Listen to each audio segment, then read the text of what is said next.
Bamba, Bamba, ya donai Rasulullah. Bamba, Bamba, ya donai Rasulullah. Bamba, Bamba, ya donai Rasulullah. Bamba, Bamba, ya donai Rasulullah. Ce que l'on crée n'est inspiré que par le Créateur. De la force créatrice, nous sommes usurpateurs. Que nos œuvres puissent parcourir le monde, elles ne sont qu'une onde, résonance d'un trait divin, écho de son dessein. À vivre par orgueil nos réalisations, au détour d'une feuille, au regard d'un crayon. On y laisse la vertu de l'humble serviteur, quitte à ne récolter que le sel de ton pleur. Serigne Touba, un homme rare. Touba, une ville sans tard.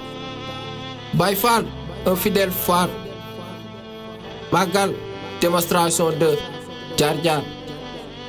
À nos dernières heures, Baye Fall de cœur, la prouesse pampisse à travers mes vers. L'amour du mouridisme dans ce poème, cher. Mourir dans l'âme, Bamba notre état d'âme. Avec lui, plus d'erreur, isolé de la terreur, justice sésame au service de notre âme. Bamba, j'ai du mal à décrire cet être mystérieux et miraculeux. Qui est cet être? Mohamed Ben Abdallah Ben Abiballah, dit Cheikh Ahmadou Bamba. Il est celui qui nous a sortis de l'obscurité et la fatalité. Quand le Sénégal était sous la domination française, il a donné son âme pour rendre les choses faciles. Le Coran et les Chassides étaient ses compagnons. Les Français l'ont emmené partout, comme au Gabon, en Mauritanie et au Dahomey, mais Bamba ne s'est jamais frustré. Le père de Serigne Saliou est seul dans son combat. Ils l'ont blessé, mais il n'avait jamais désespéré. Djadjeuf. Durant toute sa vie, il n'a jamais trahi le miséricordieux, ni abandonné sa mission. Hélas, il n'a guère connu le goût de la vénération. Son parcours est mythique et héroïque. Il est généreux, il n'a point de frayeur. Ñak bëgg Ahmadou erreur la. Il a semé du bonheur dans nos cœurs en effaçant nos malheurs. Il est l'unique qui a défié les détracteurs de l'islam en les disant: ce que vous dites sont des contre-vérités. Seul Allah Dieu est Dieu et maître de l'univers. Bamba, il est le seul qui a dit devant le gouverneur Allahu Ahad. Bamba, il est le guide spirituel, l'homme multidimensionnel. Son nom extravagant est propagé dans toutes les ruelles. Jersi yow tak ku la am du ñàkk yaa ñuy aar ci bépp gàkk-gàkk leer gi nekk ci yow mooy leeral suñu yoon. Say jaar-jaar metti na lool waaye toppewoo dara say noon. Say xasida tawféex la di ko teewlu di am bànneex dëkkee di la sopp Mbàkke saa su nekk ndax xam la yokkute la. Say kéemtaan wër na dunya fit bi nga am gisuma ko fii ku ko am si àdduna.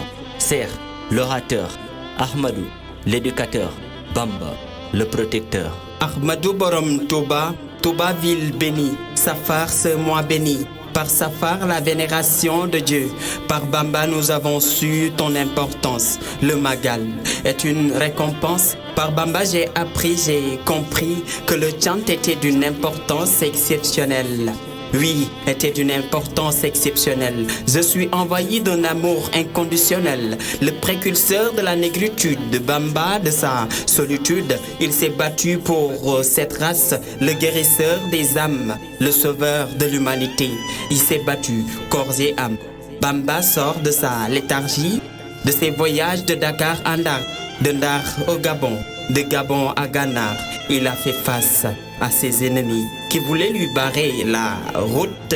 Mais Bamba s'est battu pacifiquement et dignement du courage et de la détermination par amour et abnégation. Khadimou Rasoul, Yaay Donay Rasoul. Touba au rythme des Chassidas répand de la lumière. Les lyres sont des prières. Bamba l'éloquence, Khadim la pertinence, Ahmadou la clairvoyance, Khadimou Rasoul, Dieu au cœur et Coran en tête.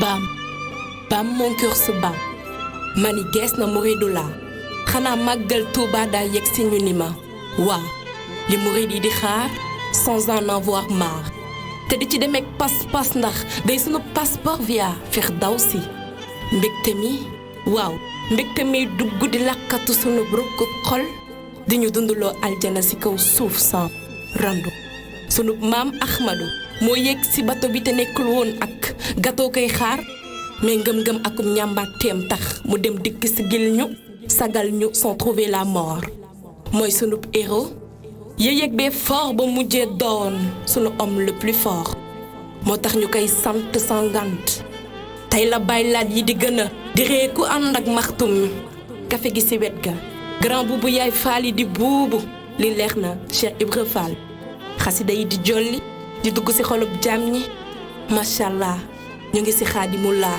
ñun na muridullah sangub rasulillah di doomi Maam Mor Anta Sali soxna Jaariyatullah tarkal tubaab bi bëggul woon lu dul la sànk ko par ricochet Ahmadouna s'est accroché Rahmadouna nous a délivré Hamidouna nous a élevé Nirmatouna deful la lu dul la sol ñu mbégte muy wëy te ñu koy dund sans rëy Faratuna mooy sunub wéeruwaay di sunub waay kon waay nanu màggalu Mahmadouna Basi ndax amuñu kudul moom du seen morom te suñuy xol mooy borom kookaay daam borom baraag.